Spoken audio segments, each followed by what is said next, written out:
कुछ घर समय के साथ बूढ़े हो जाते हैं और कुछ घर राजों के बोझ से। गांव के आखिरी छोर पर खड़ी एक पुरानी हवेली है जिसकी दीवारों में एक दरार है। यह दरार सिर्फ ईंटों में नहीं बल्कि उन रिश्तों में है जो कभी बोले नहीं गए। कहते हैं उस दरार के भीतर एक अधूरी वसीयत छुपी है, ऐसी वसीयत जो अगर सामने आ जाए तो पीढ़ियों का सच बदल सकता है। यह कहानी है एक घर की, एक दादी की, एक भूले हुए बेटे की, और उस सच की जो दीवारों में दबा रहा जब तक किसी ने उसे सुनने की हिम्मत नहीं की। दीवार की दरार, अधूरी वसीयत, एक रहस्य नहीं, एक आईना है जो दिखाता है कि सबसे गहरी दरारें अक्सर दिलों में होती हैं। गांव के आखिरी छोर पर खड़ी वह पुरानी हवेली समय से लड़ते लड़ते थक चुकी थी। उसकी दीवारों पर पड़ी दरारें सिर्फ ईंटों की नहीं थीं, वे बीते रिश्तों और दबे हुए सच की गवाही देती थीं। लोग कहते थे हवेली में रात को अजीब सी आवाजें आती हैं, जैसे कोई दीवार के भीतर से कुछ कहना चाहता हो। इस हवेली में अब सिर्फ आरव रहता था, शहर से लौटा एक पढ़ा लिखा नौजवान जिसने अपने पिता की मृत्यु के बाद इस विरासत को संभालने का फैसला किया था। आरव की दादी शारदा देवी इस हवेली की आत्मा थीं। उनकी मृत्यु को 5 साल हो चुके थे, लेकिन उनकी मौजूदगी हर कोने में महसूस होती थी। दादी अक्सर कहती थीं, हर घर की दीवारों में कुछ राज छुपे होते हैं बेटा, बस देखने वाली आंख चाहिए। उनकी वसीयत कभी पूरी तरह पढ़ी नहीं गई। परिवार में झगड़े हुए और बात दबा दी गई। एक रात तेज बारिश में आरव ने देखा कि मुख्य कमरे की दीवार की दरार से पानी टपक रहा है। टॉर्च की रोशनी डालते ही उसे कुछ अजीब दिखा। दीवार के भीतर कपड़े में लिपटा एक पुराना कागज। दिल जोर जोर से धड़कने लगा। क्या यही वह अधूरी वसीयत थी?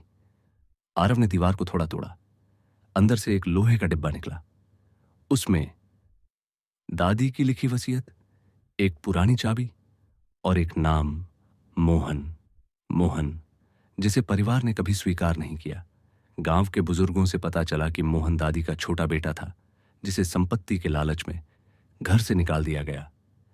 दादी ने उसे ढूंढने की बहुत कोशिश की, पर असफल रही।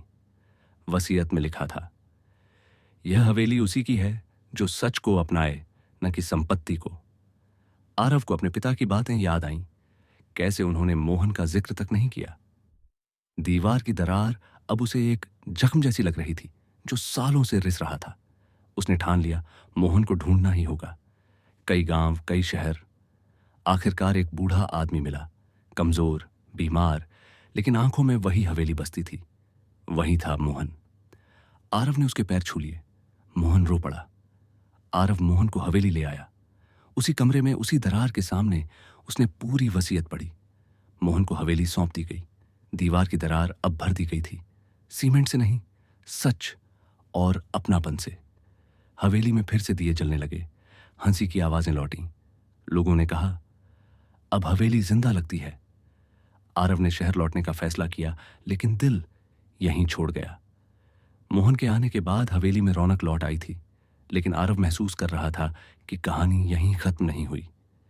एक रात मोहन ने कहा, शारदा मां सिर्फ यही नहीं छुपा गई थी, एक और सच है। मोहन ने हवेली के पिछवाड़े वाले बंद कमरे की ओर इशारा किया। वहीं दीवार पर एक और दरार थी, पहले से कहीं गहरी। उस कमरे की दीवार के भीतर से एक पुराना लिफाफा निकला। इस पर लिखा था, जब परिवार फिर एक हो जाए तभी पढ़ना। पत्र में दादी ने लिखा था कि हवेली के नीचे जमीन में कुछ ऐसा छुपा है जो संपत्ति से ज्यादा सच और अपराध से जुड़ा है। आरव और मोहन दोनों चुप थे। यह वसीयत नहीं थी, यह इकरारनामा था। दादी ने स्वीकार किया था कि सालों पहले हवेली की जमीन एक गरीब परिवार से धोखे से ली गई थी। मोहन ने उस अन्याय का विरोध किया था और इसी वजह से उसे घर से निकाला गया। दीवार की दरारें ईंटों में नहीं, जमीर में थीं। आरव की आंखों में आंसू थे। आरव ने उस गरीब परिवार के वारिसों को ढूंढा। हवेली की जमीन का एक हिस्सा उन्हें लौटा दिया गया। जिस दिन कागजों पर हस्ताक्षर हुए, उसी दिन हवेली की पुरानी दीवार अपने आप गिर गई। गांव वालों ने कहा, आज हवेली ने अपना बोझ उतार दिया। अब हवेली नई नहीं बनी, उसे वैसा ही रहने दिया गया, दरारों के साथ। मोहन बोला, दरारें मिटाने से इतिहास मिट जाता है उन्हें समझने से इंसान बनता है। आरव शहर चला गया, लेकिन हर साल लौटता है, क्योंकि अब वह हवेली सिर्फ घर नहीं, एक सबक है। हवेली अब शांत थी, लेकिन वह खामोशी डरावनी नहीं थी। रात को आरव को लगता जैसे दीवारें धीरे धीरे सांस ले रही हों। मोहन ने कहा, जब कोई सच स्वीकार हो जाए तो घर हल्का हो जाता है। लेकिन आरव जानता था, कुछ सच अभी भी दीवारों में फंसे हैं। हवेली के सबसे पुराने कमरे में एक टूटी अलमारी थी, जिसे दादी ने कभी छूने नहीं दिया था। अलमारी खोलते ही अंदर से एक डायरी मिली। मोहन की नहीं, आरव के पिता की। आरव के हाथ कांप गए। डायरी में लिखा था, मैंने मां की बात नहीं मानी, संपत्ति बचाने के लिए रिश्ते कुर्बान कर दिए। अगर मेरा बेटा यह पढ़े तो उससे मेरी माफी होगी। आरव पहली बार अपने पिता को समझ पा रहा था। डायरी के आखिरी पन्ने पर एक नक्शा बना था।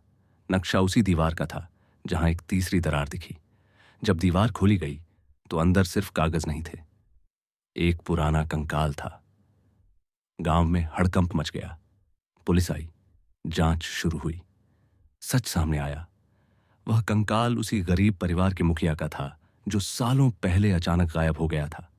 हवेली अब सिर्फ भावनाओं की नहीं, कानून की गवाही बन चुकी थी। आरव के परिवार का नाम गांव में सम्मान से लिया जाता था।